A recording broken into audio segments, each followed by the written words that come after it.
वतन बेचकर पंडित नेहरू फूले नहीं समाते हैं, गांधी तेरी समाधि पर झुक झुक फूल चढ़ाते हैं। नमस्कार दोस्तों, मैं राहुल नागपाल और आप देख रहे हैं हमारा YouTube चैनल जिसका नाम है बोल 85। शुरुआत में जो पंक्तियां मैंने सुनाई ये महान कवि, हमारे कवि कुनबे के बड़े कवि बाबा नागार्जुन की हैं। एक बार का जिक्र है कि पंडित जवाहरलाल नेहरू का जन्मदिन था और जन्मदिन पर तीन मूर्ति भवन जहां वो रहते थे दिल्ली में, वहां पर काव्य गोष्ठी का आयोजन किया गया। हरवंश राय बच्चन साहब के आवास पर तमाम कवियों को इकट्ठा होना था और वहीं पर खाने की व्यवस्था की गई थी। और उसी दरमियान उसी समय घूमते फिरते कहीं से बाबा नागार्जुन भी वहां पर पहुंच गए। बाबा नागार्जुन भी खाना वाना खा रहे थे। इतने में ही इंदु यानी कि इंदिरा गांधी, भारत की जो बाद में प्रधानमंत्री रहीं, वो घूमते फिरते वह सारे कवियों को लेने के लिए पहुंच गई। उन्होंने कहा कि सब कवि जो है वो चले और मंच जो है वो तैयार है। सारे कवि अपना अपना बैग, अपना अपना थैला उठा करके चलने लगे। तो इंदु ने यानी इंदिरा गांधी जी ने बाबा नागार्जुन को कहा कि बाबा आप भी चलिए। तो बाबा ने मुस्कुराते हुए कहा कि बिटिया हम चले तो चलेंगे, लेकिन आपके पिताजी हमारी कविता सुन नहीं पाएंगे। आखिरकार बाबा नागार्जुन की कविता में ऐसा क्या था जिसे उस समय के तत्कालीन प्रधानमंत्री पंडित जवाहरलाल नेहरू नहीं सुन पाते, लेकिन इंदिरा ने मुस्कुराते हुए कहा कि नहीं सब सुनेंगे, आप चलिए। खैर कुल मिला के तमाम कवियों के साथ में बाबा नागार्जुन भी वहाँ पहुँचे और जब बाबा नागार्जुन का कविता सुनाने का नंबर आया तो नीचे पंडित जवाहरलाल नेहरू और पूरा नेहरू परिवार, गांधी परिवार बैठा था और ऊपर बाबा नागार्जुन, बड़े पतले कद के, छोटे कद के और पतले कद काठी के बाबा नागार्जुन, लंबी सी दाढ़ी में।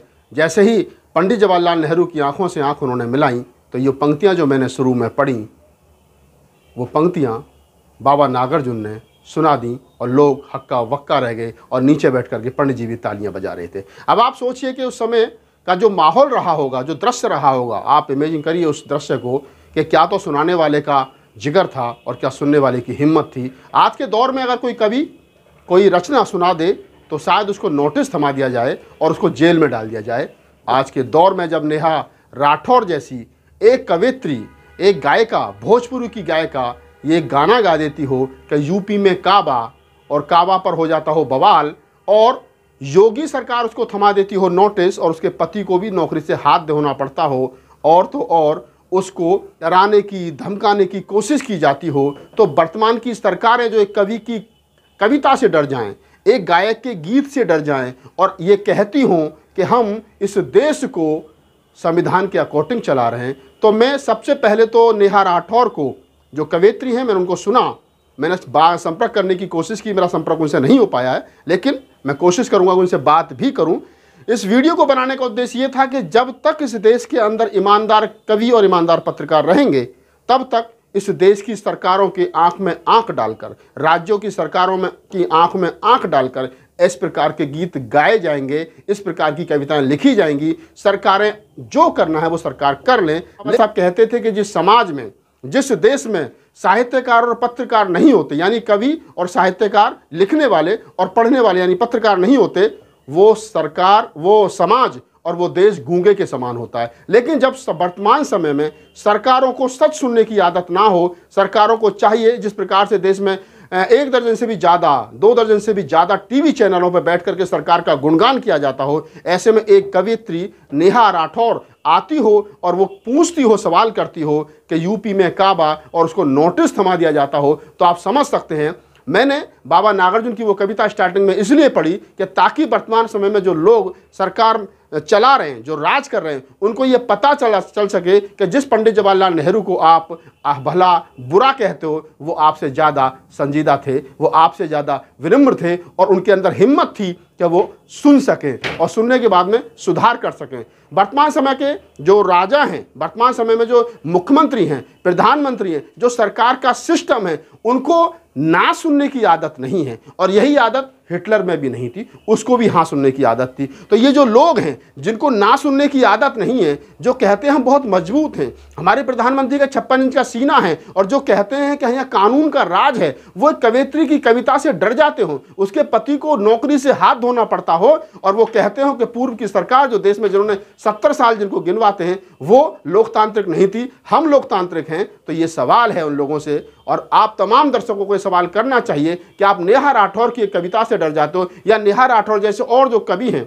और जो पत्रकार हैं उनसे, उनकी रचनाओं से डर जाते हो, उनके सवाल पूछने के ढंग से डर जाते हो, जो कि हमारा फंडामेंटल राइट्स है, संवैधानिक अधिकार है कि हम सवाल पूछें और सवाल करें। लेकिन उस दौर में सरकार को सवाल पूछने वाले और सवाल करने वाले लोग पसंद नहीं है। सरकार को दरबारी कवियों की जरूरत है। आप एक उदाहरण के साथ इस बात को समझ सकते हो।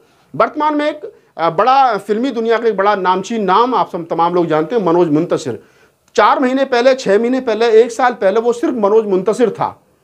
अमेठी का रहने वाला मनोज मुंतशिर जो फिल्मों में गया और वहां पर जाकर के स्थापित हो गया, उस भाई ने बहुत सारी फिल्मों के गीत लिखे, बाहुबली फिल्मों के गीत लिखे, तो लोग मनोज मुंतशिर जानते थे। मुंतशिर उर्दू का शब्द है और मुंतशिर का मतलब होता बिखरा हुआ, यानी मनोज मुंतशिर थे। लेकिन जब हिंदूवादी सरकारें देश के अंदर आई तो आजकल वो मनोज मुंतशिर शुक्ला हो गए हैं। तो आप समझिए कि वो सरकार के इशारे पर कविताएं लिखने वाले और गीत लिखने वाले लोगों को बड़े बड़े मंच दिए जा रहे हैं और उनको पद्मश्री और पद्म विभूषण मिलेगा, ये पक्का है और मिल भी रहा है ऐसे लोगों को। और दूसरी तरफ वो लोग जो सरकार की आंख में आंख डाल करके सवाल कर रहे हैं कि कोरोना में आपकी सरकार, आप कहते हो कि बहुत अच्छा काम हुआ था, तो बता दीजिए जरा हमें थोड़ा सा कि गंगा में जो लाशें बह रही थी, जिनको कफन और काठी नहीं मिले थे, उनका जिम्मेदार कौन है? अगर हाथरस में दलित समाज की बेटी को रात के अंधेरे में पेट्रोल छिड़क करके उसको जला दिया गया, वो कौन लोग थे, वो कैसे हुआ? या आपकी जो और असफलता है उनके बारे में अगर कोई सवाल करता है तो सरकार उसको नोटिस थमा देती है और सरकार पूछती है कि आखिरकार आपकी हिम्मत कैसे हुई सरकार से सवाल करने की। यानी सरकार सवालों से डर रही है और सरकार जो है सवालों से ढह जा रही है। तो इस वीडियो को बनाने का उद्देश्य यही था कि जो संवैधानिक अधिकार आपके हैं उन पर हमला हो रहा है। आप अगर गीतकार हैं, कवि हैं, पत्रकार हैं, अच्छे वक्ता हैं, तो ये आपका संवैधानिक राइट्स, आपका फंडामेंटल राइट्स है, ये आपकी फंडामेंटल ड्यूटी है जो संविधान में वो है। अगर आपको कोई बोलने से रोकता है, अगर आपको कोई सवाल करने से रोकता है, अगर आपसे कोई ये थोपने की कोशिश करता है कि सरकार ये चाहती है कि आप ऐसा पहने, ऐसा खाएं, ऐसा बोलें, ये सरकारें निर्धारित नहीं करेंगी, ये संविधान में पहले से निर्धारित है। और इस पर अगर कोई रोकने की और टोकने की कोशिश करता है तो वो सरकार गैर संवैधानिक है। नेहा राठौर के साथ में जो हुआ, मैं उसकी निंदा करता हूं एज ए पत्रकार, एज ए कवि, क्योंकि मैं एक रचनाकार हूं, मैं कवि हूं और एक कवि की अपनी स्वतंत्रता है कि वो किसी के बारे में सच लिखे।